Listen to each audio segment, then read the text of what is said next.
Hi everyone, welcome back to my channel. நம்ம இன்னைக்கு பார்க்க போற ரெசிபி கல்யாண வீட்டு சாம்பார் எப்படி செய்யலாம்ங்கற வீடியோ தான் நம்ம இன்னைக்கு பார்க்க போறோம். நம்ம சாதாரணமா வீட்ல செய்யற சாம்பார் ரெசிபிக்கும் கல்யாண வீடுகள்ல நமக்கு சர்வ் பண்ற சாம்பார் ரெசிபிக்கும் டேஸ்டும் சரி மனமும் சரி ரொம்பவே டிஃபரண்டா இருக்கும். ரொம்பவே சூப்பராவும் இருக்கும். சோ அந்த ரெசிபியை நம்மளுடைய சேனல்ல நம்ம எப்படி செய்யலாம்ங்கறத பார்க்கலாம். சோ இந்த ரெசிபியை பார்க்கிறதுக்கு முன்னாடி இதுதான் நம்மளுடைய சேனலை நீங்க ஃபர்ஸ்ட் டைம் பார்க்கறீங்கன்னா மறக்காம நம்மளுடைய சேனலுக்கு கீழ தெரியுற ரெட் கலர் subscribe பட்டனை கிளிக் பண்ணி subscribe பண்ணிக்கோங்க. and பக்கத்துல தெரியுற பெல் பட்டனையும் சேர்த்தே கிளிக் பண்ணிக்கோங்க. அப்பதான் நான் போடக்கூடிய ஒவ்வொரு வீடியோஸும் உங்களுக்கு நோட்டிஃபிகேஷன்ல வரும், நீங்களும் மிஸ் பண்ணாம பார்க்கலாம்.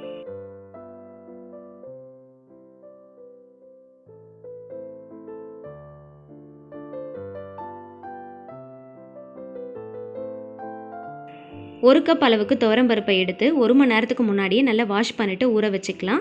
நான் வந்து இன்னைக்கு குக்கர்ல பருப்பு வேக வைக்க போறது கிடையாது. சாதாரணமான பாத்திரத்துல தண்ணி ஊத்தி தான் வேக வைக்க போறேன்.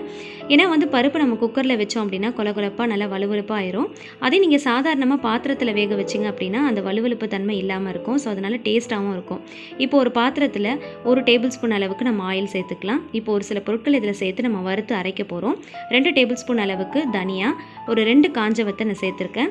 என்னோட காரத்துக்கு ஏத்தாப்புல நான் சேர்த்திருக்கேன். உங்க காரத்துக்கு ஏத்தாப்புல நீங்க சேர்த்துக்கலாம். ஒரு பெரிய வெங்காயத்தை தின்னா ஸ்லைஸ் பண்ணி அதையும் இது கூட சேர்த்துக்கலாம். ஒரு 10 பீஸ் தேங்காய் இது கூட சேர்த்துட்டு நம்ம நல்லா வந்து வறுத்து விட்டுக்கலாம். இது லைட்டா கலர் சேஞ்ச் ஆகுற அளவுக்கு வறுத்துட்டு நம்ம ஆற வச்சிட்டு மிக்ஸி ஜார்ல போட்டு நம்ம நல்லா அரைச்சு எடுக்க போறோம். நான் இன்னைக்கு மண்சட்டி யூஸ் பண்ணி தான் சாம்பார் செய்ய போறேன். அதனால மண்சட்டியில 2 டேபிள்ஸ்பூன் அளவுக்கு நல்லெண்ணெய் சேர்த்துக்கலாம். 1/4 டீஸ்பூன் அளவுக்கு கடுகு, 1/4 டீஸ்பூன் உளுந்து, 1/4 டீஸ்பூன் அளவுக்கு ஜீரகம், 1/4 டீஸ்பூன் அளவுக்கு வெந்தயம் இது எல்லாமே சேர்த்து நல்லா பொரிய விட்டுக்கலாம். மண்சட்டி யூஸ் பண்ணி நீங்க செய்யறப்போ சாம்பார் நல்ல டேஸ்டா இருக்கும். அதே சமயத்துல நம்ம வந்து நல்லெண்ணெய் வேற சேர்த்திருக்கோம். நல்லெண்ணெய் சேர்க்கிறதுனால டேஸ்ட் வந்து பாத்தீங்கன்னா இன்னுமே ரொம்பவே சூப்பரா இருக்கும். ஒரு கைப்பிடி அளவுக்கு வெள்ளை பூண்டை வந்து நம்ம உரிச்சு இது கூட போட்டுக்கலாம். போட்டுட்டு ஒரு கைப்பிடி அளவுக்கு கறிவேப்பிலையும் சேர்த்து நல்லா பொரிய விட்டுக்கோங்க. பூண்டு வந்து நல்லா செவந்து வர்ற அளவுக்கு எண்ணெயில நல்லா வதக்கிக்கோங்க. அப்பதான் நல்ல டேஸ்ட் கொடுக்கும். ஒரு பெரிய வெங்காயத்தை தின்னா ஸ்லைஸ் பண்ணிட்டு இது கூட நம்ம சேர்த்துக்கலாம். என்கிட்ட சின்ன வெங்காயம் இல்லை, அதனால நான் பெரிய வெங்காயம் சேர்த்திருக்கேன். சின்ன வெங்காயம் சேர்த்தீங்க அப்படின்னா சாம்பார் வந்து இன்னுமே வந்து டேஸ்டா இருக்கும். நீங்க சின்ன வெங்காயம் சேர்க்கிறதா இருந்துச்சுன்னா 10 சின்ன வெங்காயம் போல நீங்க சேர்த்துக்கோங்க. 2 பச்சை மிளகாவை கீறிட்டு இது கூட சேர்த்துட்டு நம்ம நல்லா வதக்கி விட்டுக்கலாம்.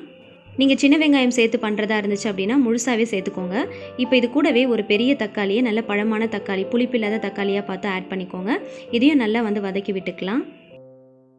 இப்போ இது கூடவே தேவையான அளவுக்கு கல் உப்பு சேர்த்துக்கலாம். உப்பு சேர்த்துட்டு வதக்கணும் அப்படினா சீக்கிரமா வதங்கிரும்.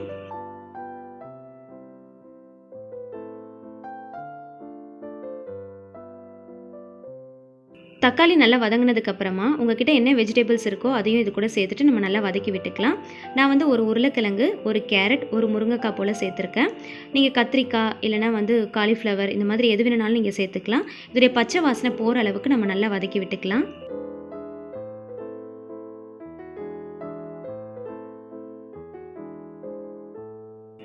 இப்போ நம்ம சேர்த்திருக்கிற வெஜிடபிள்ஸ்க்கு தேவையான அளவுக்கு உப்பு சேர்த்து அதையும் நம்ம நல்லா வதக்கி விட்டுக்கலாம்.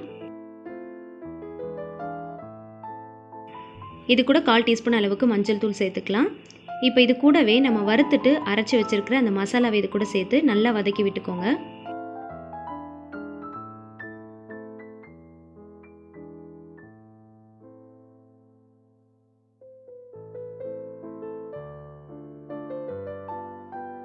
இப்போ இது கூட 1/4 டீஸ்பூன் அளவுக்கு மட்டும் சாம்பார் பொடி சேர்த்துக்கலாம். ரொம்பலாம் சேர்க்கணும்னு அவசியம் இல்லை. ஒரு 1/4 டீஸ்பூன் அளவுக்கு மட்டும் சேர்த்துக்கோங்க. அதுவே கரெக்டாக இருக்கும்.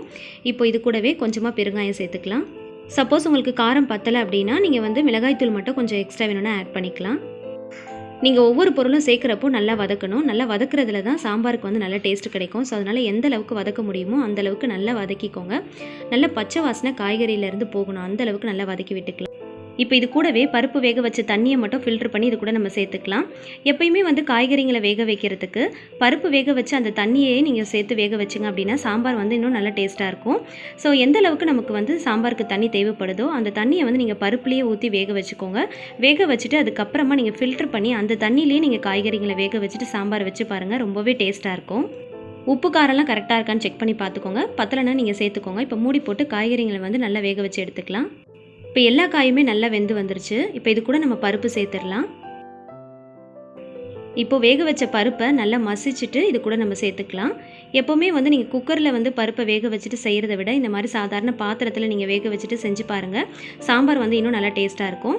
இப்போ இது கூடவே நான் வந்து மாங்காய் சேர்க்குறேன். மாங்காய் சேர்க்கறதுனால நான் வந்து புளி சேர்க்கலை. சப்போஸ் நீங்கள் மாங்காய் சேர்க்கலை அப்படின்னா கொஞ்சமாக ஒரு சின்ன லெமன் சைஸ் அளவுக்கு புளி எடுத்து கரைச்சி அந்த புளி தண்ணி அது கூட சேர்த்துக்கோங்க. நான் சேர்த்துருக்கிற மாங்காய் வந்து பார்த்திங்கன்னா நல்ல புளிப்பு மாங்காய். ஸோ அதனால் நான் புளி தண்ணி வந்து சேர்க்கலை. நான் இந்த சாம்பாருக்கு எக்ஸ்ட்ராவாக தண்ணி எதுவுமே சேர்க்கல. பருப்பில் வேக வச்சு அந்த தண்ணியை மட்டும்தான் சேர்த்துருக்கேன். இப்போ மூடி போட்டு அகைன் வந்து நம்ம நல்லா குக் பண்ணிக்கலாம். ரொம்ப நேரம் கொதிக்கணும்னு அவசியம் இல்லை. ஒரு 5 நிமிஷத்துக்கு மட்டும் நல்லா கொதிச்சு வரட்டும். ஸோ நம்ம சேர்த்துருக்கிற பருப்பு காய்கறி எல்லாமே ஒன்றா சேர்ந்து நல்லா கொதிச்சு வந்துருச்சு. சாம்பார் வந்து ரெடி ஆயிடுச்சு. எப்பயுமே மாங்காய் சேர்த்ததுக்கப்புறம் ரொம்ப நேரம்லாம் கொதிக்க வைக்கக்கூடாது. ரொம்ப நேரம் கொதிக்க வச்சிட்டோம் அப்படின்னா மாங்காய் வந்து அழிஞ்சு போன மாதிரி ஆகிடும். அதனால் ஒரு 5 நிமிஷம் மட்டும் கொதிக்க வச்சாலே கரெக்டாக இருக்கும்.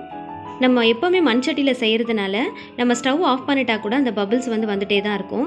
இப்போ இது கூடவே 2 டேபிள் ஸ்பூன் அளவுக்கு நெய் சேர்த்துக்கலாம். நெய் சேர்க்கறதுனால நல்ல மணமாகவும் இருக்கும், நல்ல டேஸ்ட்டாகவும் இருக்கும். சேர்த்ததுக்கப்புறமா ஒரு 5 நிமிஷத்துக்கு அப்படியே மூடி போட்டு மூடி வச்சிடலாம்.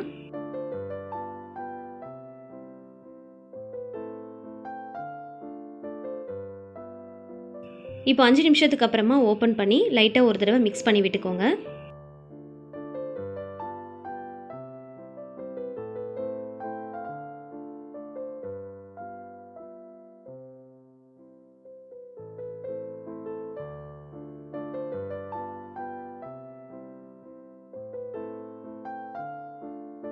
கல்யாண வீடுகளில் செய்யக்கூடிய சாம்பார் ரெசிபி ரொம்பவே சூப்பராக ரெடி ஆயிடுச்சு.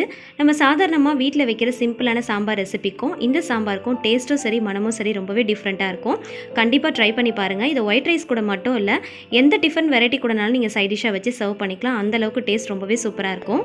இந்த ரெசிபியோட வீடியோ உங்களுக்கு பிடிச்சிருந்துச்சுன்னா மறக்காமல் லைக் பண்ணுங்கள். உங்களோட ஃபேமிலி அண்ட் ஃப்ரெண்ட்ஸ் கூட ஷேர் பண்ணுங்கள். நீங்களும் ட்ரை பண்ணி பார்த்துட்டு உங்களுக்கு எப்படி வந்துச்சுன்றதை உங்களோட ஃபீட்பேக்கை கமெண்ட் செக்ஷனில் மற்றவங்க கிட்ட ஷேர் பண்ணுங்கள்.